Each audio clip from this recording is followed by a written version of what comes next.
हाँ जी अब्बू जी आ गए हो। अफ्तारी वास्ते कोई चीज़ नहीं लैके आए? ਤੁਹਾਨੂੰ पता सी मेरा भी रोज़ा है, ਤੁਹਾਡਾ भी रोज़ा है।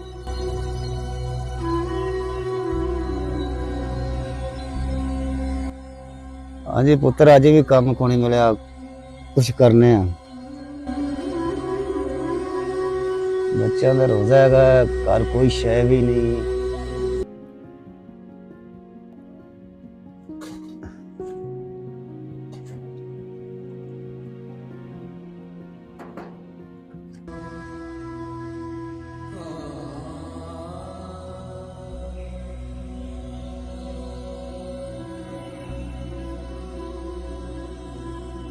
या अल्लाह तेरा शुक्र हैगा। रमज़ान में किसी को राशन देना और वो उस राशन से इफ्तारी करे बहुत बड़ा अजर है। वीडियो अच्छी लगे तो शेयर कीजिए।